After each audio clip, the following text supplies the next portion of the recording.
Hello, everybody, and welcome back to the Cheap Seats. It has been since October 21st since we have been on, and we are doing a special Super Bowl LVI, which is 56 episode today. With LVI? me, Oh, LVI, yes, LVI, that's 56 in Roman numerals. And with me, as always, is my dear cousin Brian. Brian, how's it going? I'm, Yeah, ex- I'm I'm doing well. Thank you. and we got Brad. Brad is back. We are all back. So the seats are more expensive now because of inflation. So we can't call ourselves the cheap seats anymore. We're gonna have to consider changing that name. Maybe we'll call it the more expensive seats by 7.5%, just to kind of match up with the national average of inflation.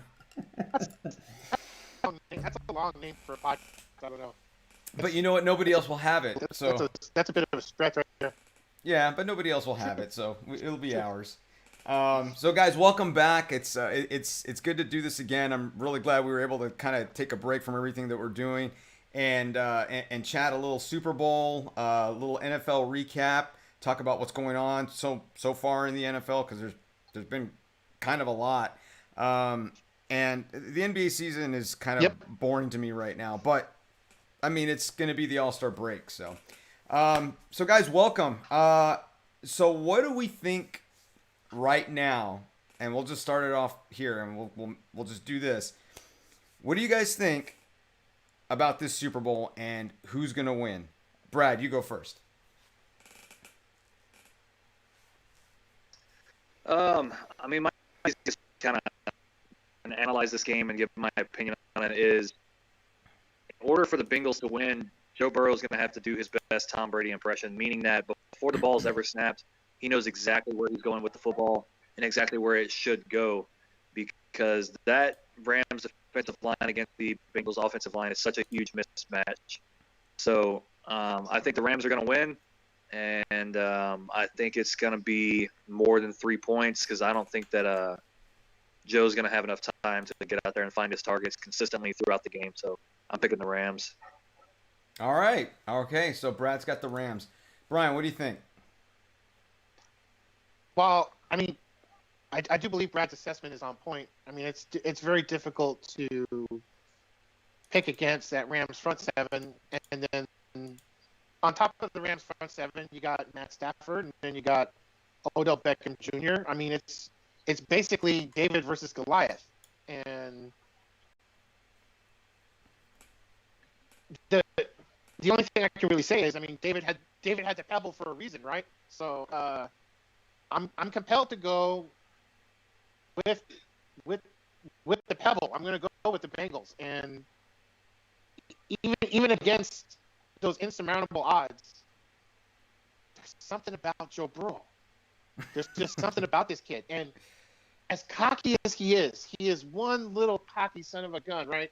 Him and all his cigars, but this kid has just been winning Yeah. since LSU. All he's been doing is winning, and I just got a feeling about today.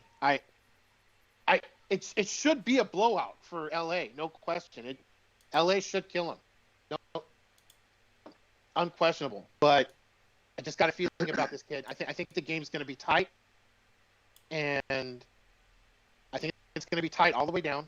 And I just have a feeling that Joe Burrow is going to pull it out, and I think it'll be the Bengals. Well, Yeah, I agree that Joe's that dude. all right. No, I agree with you that Joe Burrow is that guy, and he's shown throughout the season and also when he was in college that he's a different type of guy, and I don't want to count him out. I would prefer that the Bengals win. I'm going to find it hard for them to score enough points because I liken this to the Titans game in the Bengals first play or the second playoff game for the Bengals. Joe got destroyed in that game, and they eked out just enough points because Ryan Tannehill couldn't stop throwing interceptions. I don't think you're going to get that from Matt today. Right. And I go on the side of the Rams because I see a really strong defense. And I've had this conversation with several people and how they performed against the Buccaneers. Not so much the NFC Championship game, but how they performed against the Buccaneers. And some of my friends are saying that that the Buccaneers almost beat them. They almost had their number. And then I tell them this. I'm like, okay, yeah, that's true, but LA made a lot of mistakes on their own. You don't make those mistakes. You don't give the ball back to Brady. You don't put them in that position. It's not so much that the Buccaneers defense was stellar and was containing them. It's just that they made some really bad mistakes on their own that normally you don't make. So you don't make those. You're talking about a completely different ball game. You're probably looking at about them scoring another touchdown, and not letting the Buccaneers score again at all. So no, I mean, to that point, one busted coverage and maybe LA's not even in this game. So yeah, that's true. That's very true. But I think it's going to be good. It's going to be fun to watch. Oh yeah. It's a good game, and what you'll see from my perspective is if the Bengals can do what they did in the Chiefs game, meaning they keep it relatively close enough for them to make their adjustments. If you watch a lot of the Bengals games this year, at a halftime or late into the second quarter, they will make big adjustments and start, inching back into the lead or starting to pull away from whatever team they're playing. If the Bengals are able to do that today, I think they got a larger, more significant chance than people are giving them. On paper, this should not be a close game because with the Rams, you see the superstar mashup team that the Eagles tried to complete, but they didn't because the players didn't fit. The players schematically fit with what Sean McVay is trying to do. I mean, Jesus Christ, who else do you want on a team to go to the Super Bowl? Von Miller, Aaron Donald, Matt Stafford, Cooper Kupp, Odell Beckham, on and on, Jalen Ramsey. They've got as good of a roster as you could hope. So they're absolutely loaded. If they lose this game, man, it would be very hard for me to put a lot of faith in Sean McVay being able to win the big game after this. Now, I'm glad you said his name real quick.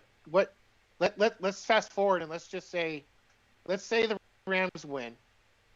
And let's say not only do they win, but let's say it ends up disappointing and they win big, giving us all the Super Bowl blowout we don't want because nobody likes Super Bowl blowouts, right?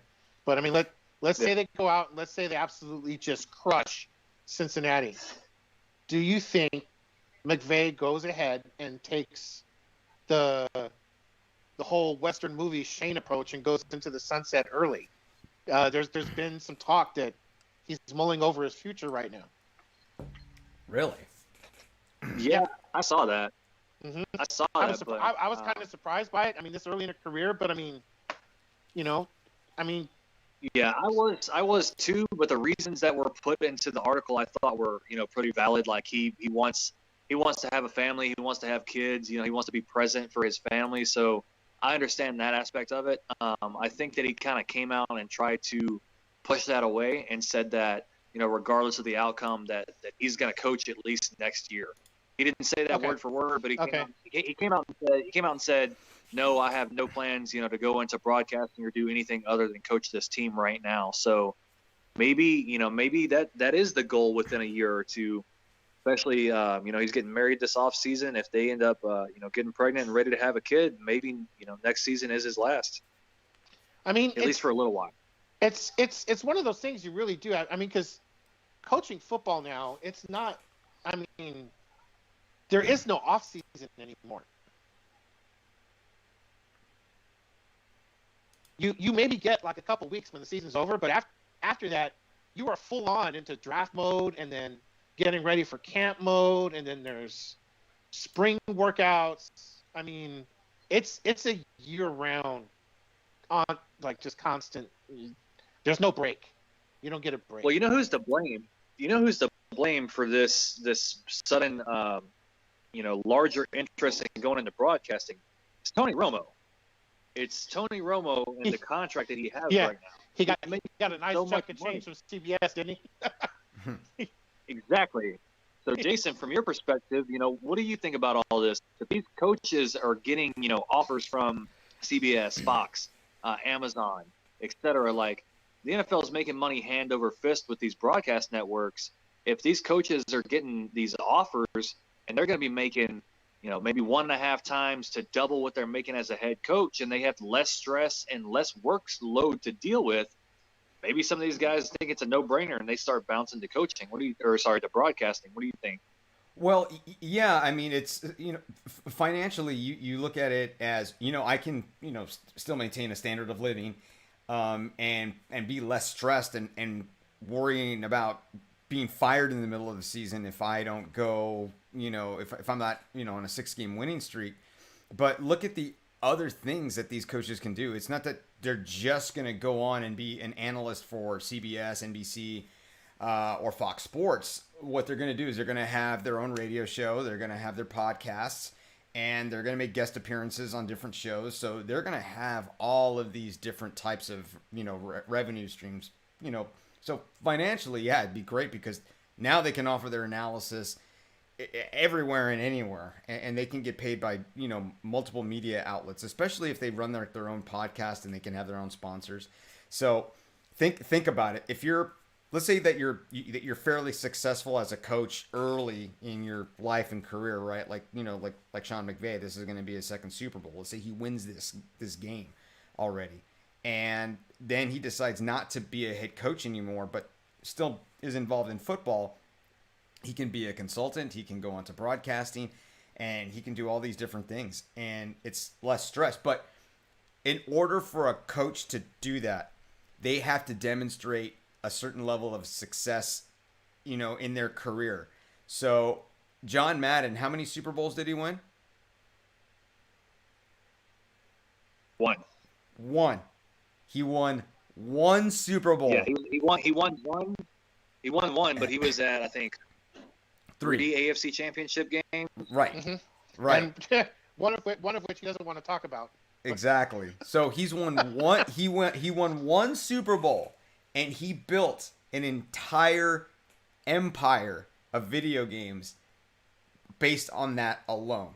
Okay. So it's how you take the success that you had and you translate that into something that you can market for yourself. So you That's can true. say, yeah. So if Sean McVay can say, hey, you know what, I won a Super Bowl with the Rams, and this is what I'm going to do, because he's younger than me. I'm 41 now. When we did our last show, I was 40. I'm 41 now, and he's only 36. This guy's 36 years old, and he's been to 2 Super Bowls, right? I've taken a intramural youth basketball team to a championship game. That's about as much as I've done in 41 years in my sports experience. Hey, I got 2 teams right now in flag football, and we're going into the playoffs here at the end of the month, so maybe I have a different stories. Maybe I can have some sort of podcast on my own if I win a championship with either one of those 2. But yeah, I agree. But man, he's super young. He's super young, and he can do a whole lot. So. Yeah, it's interesting for sure. I mean, for the last note for me on the topic is I would never be able to walk away from a team that's even remotely close to as talented as the Rams will be for at least the next couple of years. Even, with salary cap, it's going to increase, and they got all these star players. Like, yeah, they'll likely lose 1 or 2 of them. And people talk about them trading all of their draft picks. They've actually drafted and utilized free agency very, very well. So for me, if I was a head coach, I'm not going anywhere until I get to the point, Sean Payton and the Saints, to where salary cap, you're up against the wall and you've pushed it off for forever. You can't do anything about it. You've got to let these star players go, and you don't have a quarterback. At that point, yeah, I probably want to go into broadcasting or do something else instead of trying to rebuild and go through all this, the heartache of losing and then possibly getting fired. Until that point, I'm not going anywhere. I'm going to stay and keep trying to win as much as I can, because that's, as a competitor, I think that's what you want. You always want to win. You want to be the best. You want to go down as one of the the greatest in whatever aspect of it is that you do. Say McVay wins this Super Bowl and then one or two more before he's even 40 years old. He retires then. That dude's considered one of the greatest coaches of all time, even though he only coached, probably 10 seasons at that point. Right, and then look at Jimmy Johnson and what he did in Dallas, and then he left for a little bit, goes to Miami, fails miserably, but then goes into broadcasting and everybody loves him. So exactly, yeah, look at it. Just you can look at it that way. But then, what you were saying is, at what point does a coach want to actually go and rebuild? Okay, so what kind of a person goes into the nightmare of Jacksonville, right? And and goes into that organization as dysfunctional as it is, where no one has had any real level of success since they first came into the league as an expansion team, where they almost made the AFC Championship game. It's incredible. So, but now it's that's the black hole of sports right there. Is yep. Jacksonville, Florida. So how do you convince somebody to go into that nightmare with the owner that they have, with the general manager that they currently have? How do you do that? It's hard. Wait a minute. Weren't they competitive just 2 seasons ago? No, that's been like 3 or 4 years ago now. Yeah, but then it was somewhat recent though that they were about a wild card team at some point, weren't they? Or they were in the mix. They were matched up with the Patriots in the AFC Championship game. That's the same season that they were up by like almost 3 scores in the fourth quarter, and they decided to start playing cover 4 off coverage for whatever reason, and Brady shredded them and won the game. But that's when Jalen Ramsey was still playing corner for him? Correct. Yeah. Okay. Yeah, they got super, super conservative on offense and defense in the fourth quarter, and the Patriots came and took it from them. But the only reason they were in that position is because they had the number 1 overall pick or the number 2 or 3 overall pick for so many consecutive seasons that they just lucked into having good players at that point. Mm-hmm. But I'll tell you who won't go to Jacksonville, and that's Byron Leftwich, the offensive coordinator from the Buccaneers, because of what you just said, Jason. He's like, yeah, I'll agree to be your head coach if you get rid of the general manager, Trent Baalke, and you give me the GM that I want and the scouts that I want. And the owner would not do it because he simply didn't feel like going into – he would not go into a GM search because he didn't feel like it. Yeah, no way I would ever want to be the coach of that team. Yeah, the GM he wanted was that scout from Denver, right? No, it's assistant. I think he's the assistant GM in Arizona. Okay, for the Cardinals. I don't know. Yeah, where Byron Leftwich and Bruce Arians, they used to be with the Cardinals when Bruce was the coach there. Right. Okay. Yeah, it's a tough sell. And speaking of the Patriots, I kind of wanted to bring something up, and I needed your guys' take, because the last conversation I had was with someone who's a very biased Brady enthusiast, so it's really hard. But we just saw the NFL honors, and we saw the Defensive Player of the Year, and we saw the MVP go to Aaron Rodgers again. And I had some real questions on that, looking at Tom Brady's stats, and we all know how much I hate this guy. But I say that based on these statistics and what Tom Brady did all year, that he was a better candidate for MVP. Why does Aaron Rodgers get this over Tom Brady? I think because this season, if you watched, and last season, if you watched every one of the games, some of the things that Rodgers was doing, and where he was putting the football, and the absolutely ridiculous consistency in which he doesn't throw interceptions. I think he had like one bad game the whole year, and that was the opener against the Saints. Mm-hmm. I think Rodgers got like 40 votes or something like that to Brady's like 5 or 6. So it's not just my brain or one other person. There's consistency across the board on who they thought won. Now, if I was a voter, somebody that's 44 years old who's leading the NFL in touchdowns, yards, and I think maybe 1 or 2 of the categories, I think he probably should have gotten a couple more votes. But I understand the Rodgers winning just because of how consistently insane he has been with his football placement, lack of turnovers, etc. If this went into the playoffs, obviously, Aaron Rodgers ain't winning the MVP 2 years in a row, but we know that voting stops at the regular season's end. So I think that's what it is. But the last comment that I'll make and then turn it over to you guys, there is no way, no universe in my mind to where Tom Brady should have less regular season MVPs than Aaron Rodgers. And that's ridiculous, but Aaron's never going to catch Tom Brady and Super Bowl MVPs or Super Bowl wins, so kind of evens out. Yeah, I mean, as much as it pains me to say, where it pretty much comes down to is this for this season, Aaron Rodgers did have the better body of work this season than Brady did. But again, a guy like Brady, he's not after league MVPs for the season. He's after the chip, and that's it. So I mean, that's the single most important thing to him is the chip. And I mean, if he gets a Super Bowl MVP, that's excuse me, that's more valuable to him than any league MVP he's going to get. So, I mean, if you come down to it, was Brady more disappointed than not being able to advance to the Super Bowl versus getting the league MVP? No question. That really that disappointed him more than any not attaining the league MVP that Rodgers got any day of the week. So, it's just it's a whole different level of competition for Brady. He's after one and one thing only, and I think a lot of that factored into his decision to retire is, did Brady feel that he could actually bring that level of competition 2 more years to Tampa Bay? He looks like he thinks he couldn't.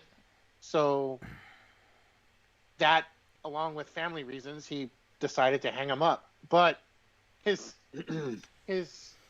comment on that, though, is still rather aloof. I mean, he says he's good with his decision, but he's not sure if he's good with it 6 months from now. So he also hasn't processed the process. They have not processed his retirement paperwork yet, and they also reported this morning. What do you know? Hey, they also just reported this morning on NFL Network on game day morning that there are starting to be whispers that Brady is considering coming back later this year. Now he has to go back to the Buccaneers because they have his rights. He has unless to go they back. trade his rights away. Unless they trade his rights. You would have to look at it. I don't know what the contract is, but I'm pretty sure last offseason he did a 2-year extension on like basically a year-to-year type of agreement because they're starting to do void years in these contracts to help fit him under the salary cap. I'm pretty sure that he has one more year left with the Bucks, but I don't think he would really be worried about playing somewhere else unless he's got this, childhood dream to play one last season for the 49ers, but they just traded, 3 first-round picks for Trey Lance. So they're not going to put off starting Trey Lance another year to have a Brady right off into the sunset season. So he's coming back. He's coming back to the Bucks, in my opinion. Yeah, think so. I think so too. And even though they're taking a big cap hit if they do that, because they owe him $24 million if he comes back for 22, they owe him $24 million. Which is low. Yeah, it's low, which is but low for quarterback. Which is low, but that takes a big hit against this year's cap, so they won't be able to do a whole lot of maneuvering unless Brady decides to not take the $24 million. So. Oh my gosh! Hold on! I can't resist this. Let's explore this just a little bit more for a second here. Okay. Just a little bit more for a second. Okay. This is irresistible. So, let's say that he does come back, and let's say that the Buccaneers are exploring working out like some huge mega deal to unload the 1 year they have left with him. I mean, what are potential places that he could land? I mean, like, could you see maybe Houston doing like some huge mega deal to get him? Could you see maybe the Colts making a play for it? No. Could you see maybe not either Houston or the Colts? No, the reason why is because Brady's going to go somewhere where he can compete for a Super Bowl this year. The Texans are not ready. The Colts are not ready. Hell, The Cowboys are not ready. Yeah, I don't want to see him in a Cowboys jersey. I don't. I really don't. hey, that part's not. So you don't even have to discuss that. I can tell you right now with 100% confidence, if Tom Brady's playing football next year, it's either going to be with the Buccaneers or it's going to be with the 49ers, and that's it. Oh, the 49ers. Yes. Yes. Yeah, it's those two teams, and that's it. He's not going anywhere else because if we're being honest, if Tom Brady was on that San Francisco 49ers team, he would be in the Super Bowl right now. Exactly, because you know what? You get rid of Okay, Garoppolo, yeah. it's like trading in your Geo Metro and getting a Ferrari. So, Yeah. Dude, in that comparison, as far as quarterbacks go, that's like trading in your Geo Metro for a Bugatti. Like, yeah, it's so insane that it doesn't make sense. yeah. So you know what? Okay, well- I'm always really interested in this. I'm always super interested in this, and I wanted to see now that the season is over, essentially, is the strength of schedule for each NFL team. Now, I kept saying that the Buccaneers had one of the easiest paths to the NFC playoffs, which they did. So their strength of schedule was 28. So their average opponent's ranking was 18.1. So they were ranked 28. They had one of the easiest schedules in the NFL. But here's a surprise.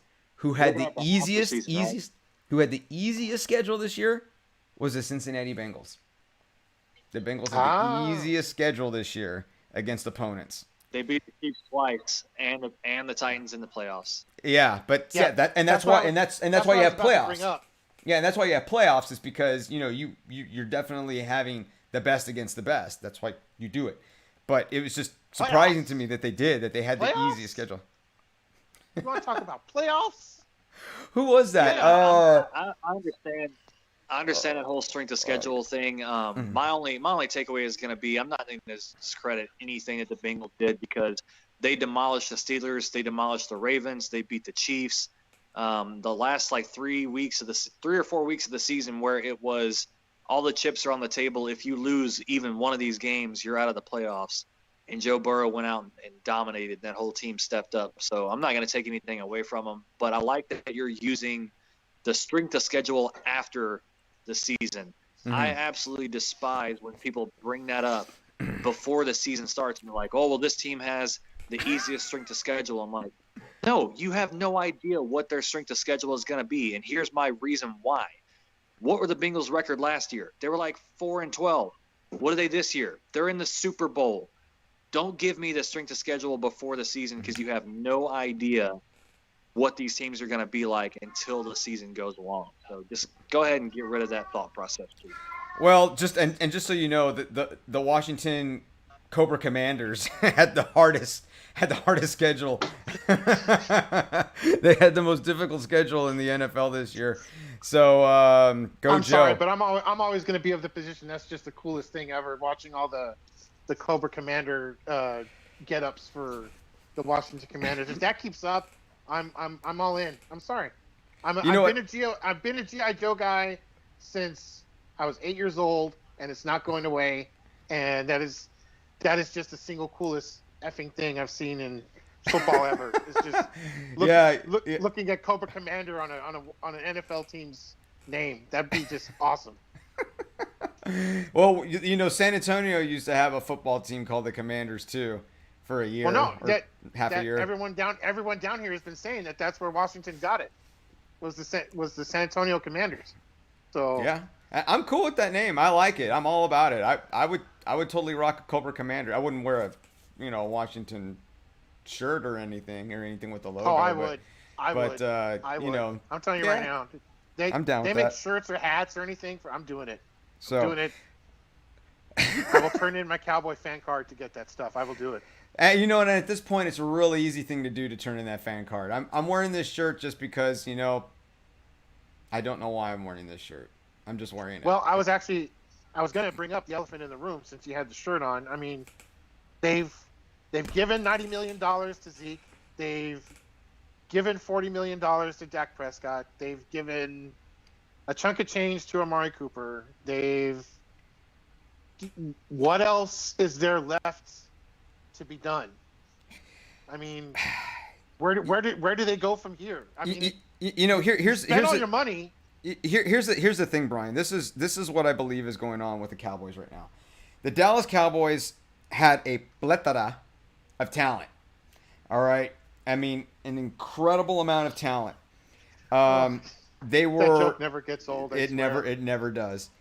They It's a fine line. They played excellent football for the first 6 games, and then sporadically for the rest of the season. Good enough to win the division and to host a playoff game.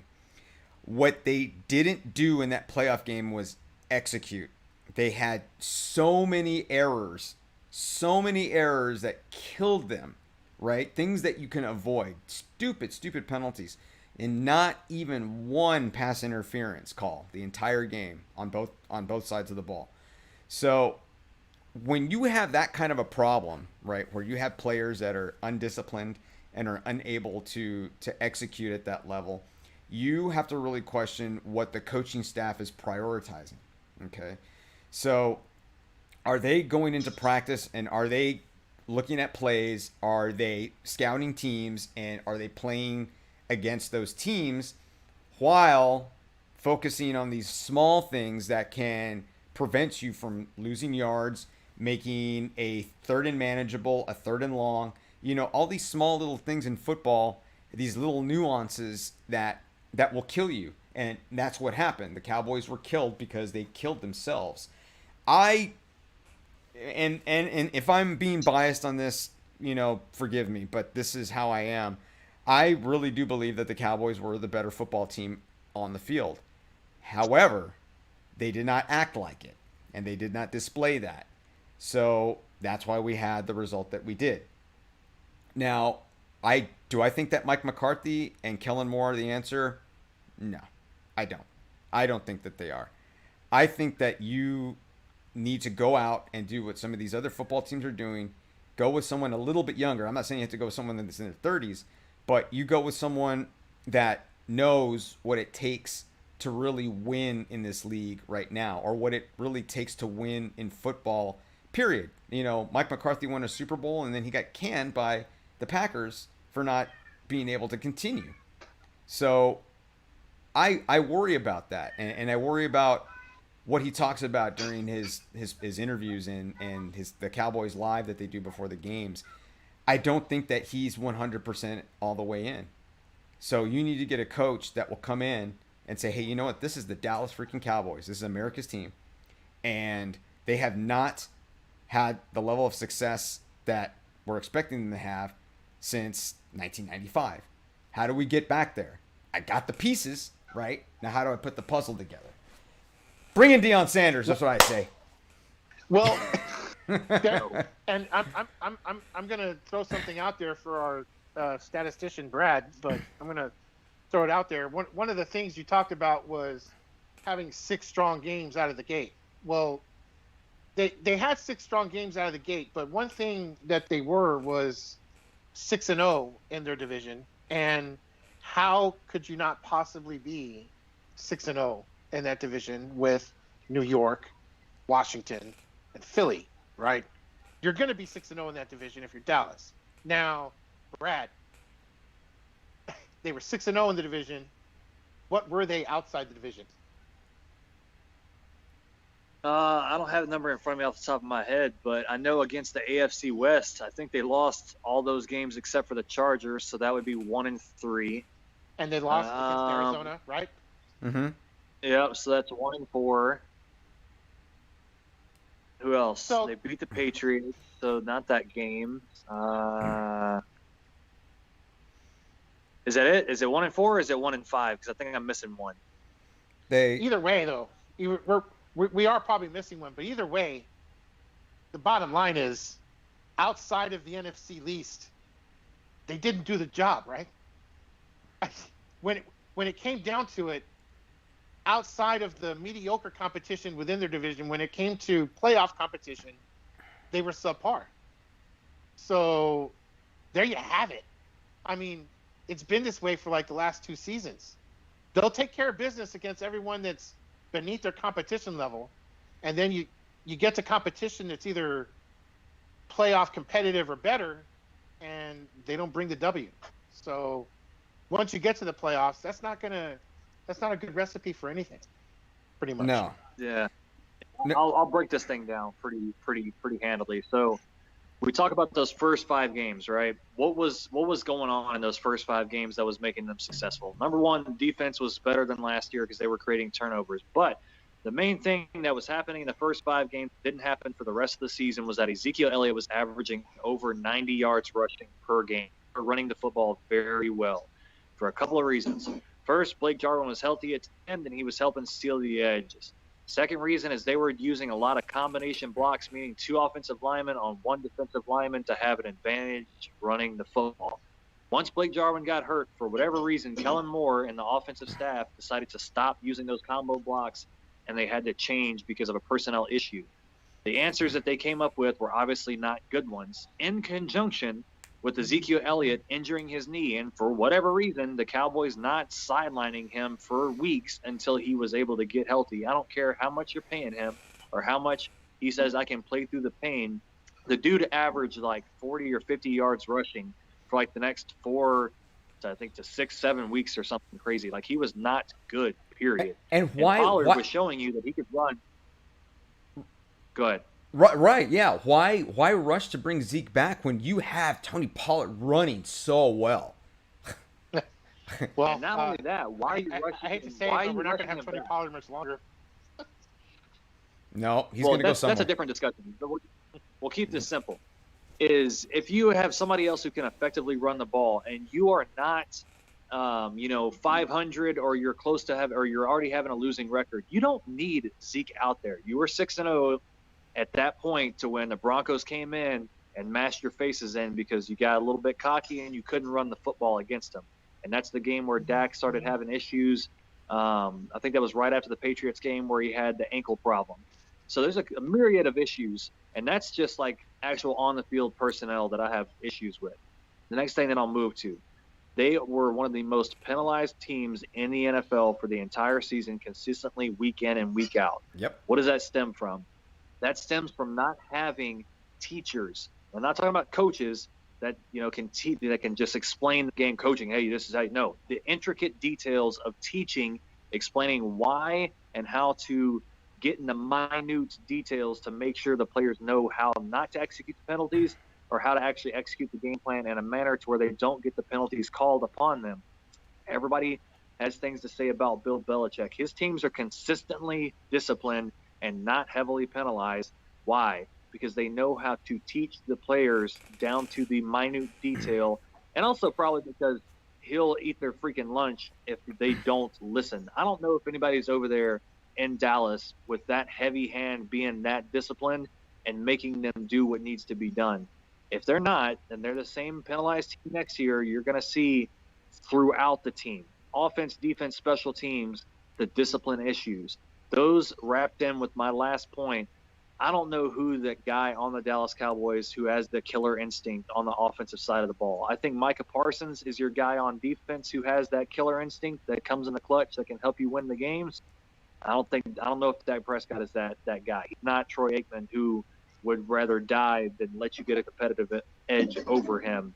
So you better go find some absolutely nasty offensive linemen or a change in offensive philosophy, something to get that edge that you need.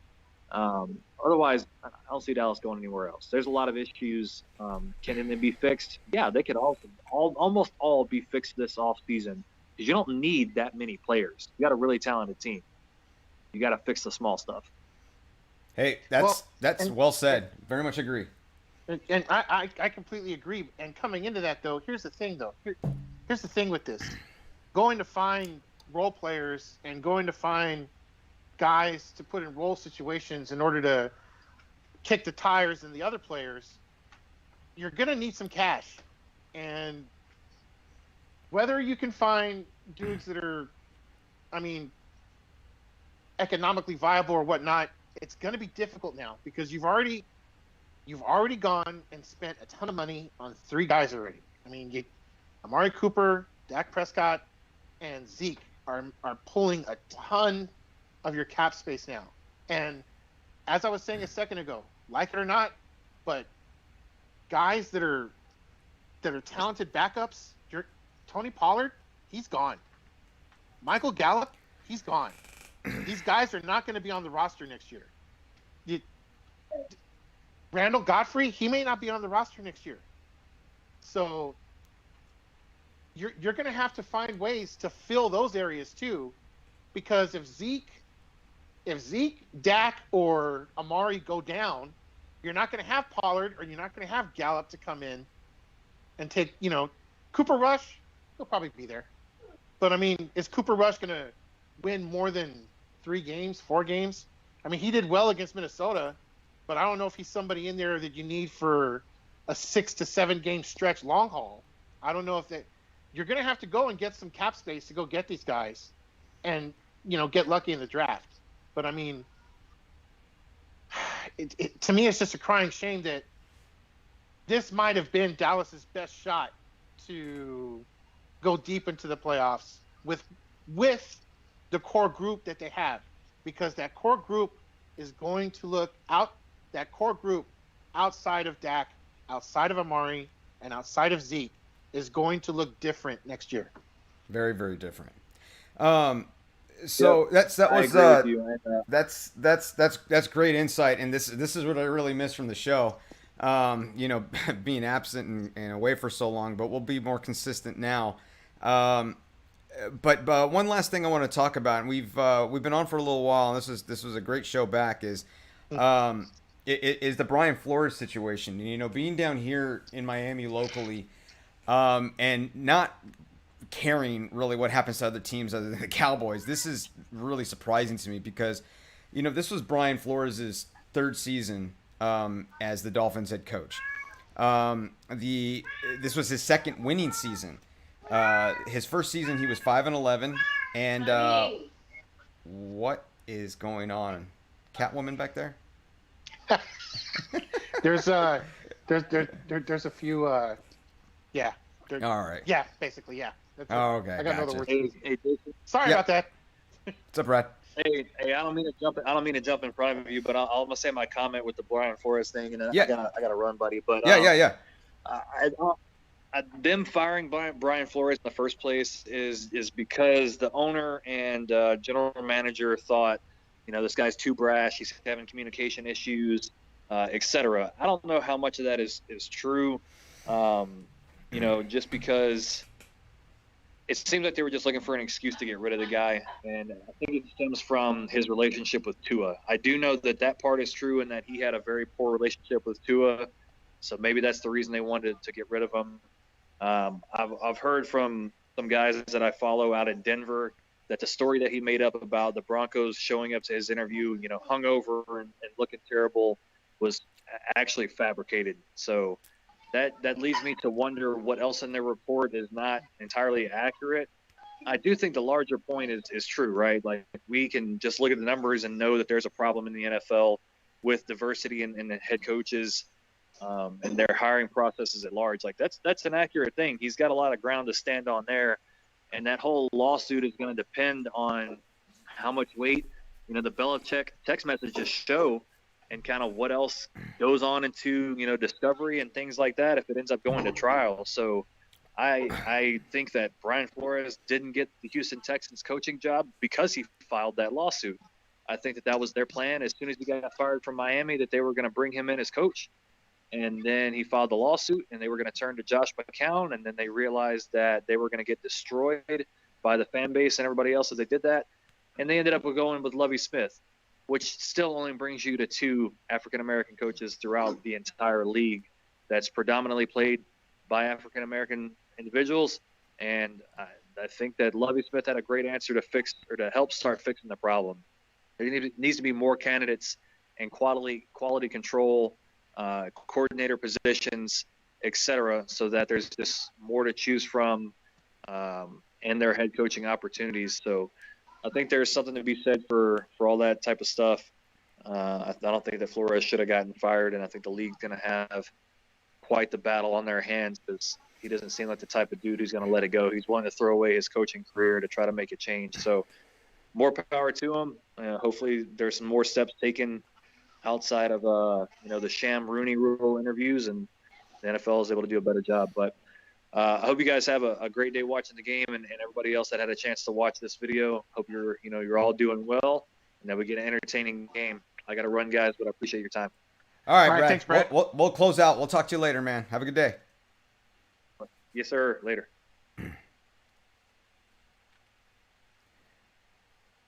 All right. Cool. Let me just move that there. Okay, cool. All right. So Brian, what do you think? What do you think about that whole situation? So to touch back on what I completely agree with everything that Brad just stated on. And from that, honestly, the only thing I can really say is the most damning thing from there is the Bill Belichick text messages. I mean, man, if there was one day that Bill Belichick should have been paying attention to his contact list, it was that day, but he didn't do it. So there you had it, right? Pretty much just damning evidence of what everyone's known for a very long time is that minority hiring processes in the NFL just suck. They suck. The Rooney Rule. It's the bottom line. They just suck. And Goodell now, his hand is finally forced that he's going to have to attack this on all fronts. He's going to have to, because it's no longer one of those things that's just going to fade away into the next season anymore. No, we're going to have a court battle. It's going to be on TV. It's going to be on Inside Edition. It's going to make all the tabloid racks on all the retail stores everywhere. It's going to be on the Sun. You're going to have PTI, and you're going to have Around the Horn. You're going to have everyone else, and you're going to have little guys like us talking about it, right? Mm-hmm. So I mean, it's one of the things that's just, it's not going to go away now, and they're going to have to fix it. Bottom line, you're going to need to fix it. 2 African American coaches in a league that has 30 teams? 32? 32 teams? Ridiculous. Yeah. Ridiculous. I mean, what's the percentage on that? I mean, that's like just I tell you what, whatever the percentage is, it's not good enough. I mean, yeah, it's abysmal, because you know what you see. 0.6%. That's abysmal. 0.6%. Yeah, that's ridiculous. That is abysmal. But you look at where your coaching pool comes from. Okay, so it's traditionally the NFL. What they do, or what they like to do, is they move coaches up, and they are farmed from college, and they come in and they're an assistant, they're a coordinator. They come in as coordinators. They come in as coordinators, scouts. They get up to the head spot. Yeah, and they come up to the head spot, and then look at your coaching pool. It's so much larger, right? Because you're looking at every single university and collegiate program in the nation, and you're moving them up from there. Now, what is your percentage of black coaches in college? Let's just say in the football bowl subdivision. All right, let's look at FBS 1, and let's look at that percentage. Okay, because I'm not saying that it's only the NFL that has a diversity problem. It's all of football. No, Division 1 football. Division 1 NC2A has a definite problem. Yeah, it's all of football, because you have a coach that stays there forever. Okay, they never leave. Nick Saban. Okay, yeah, Nick Saban. Yeah, Nick Saban. It's definitely like Nick Saban. They never go anywhere. They're comfortable. Why? He's banking. He's making millions. He is the highest paid Alabama civil service employee. He is the highest paid, right? And Alabama is like ranked number 48 in education, overall education in the nation. But he's the highest paid employee, and he's a football coach for Alabama. But you look at where that comes from, and then you look at the diversity of coaching in collegiate sports. Other than historically black colleges and universities, you have probably the most recognizable right now, which is Deion Sanders.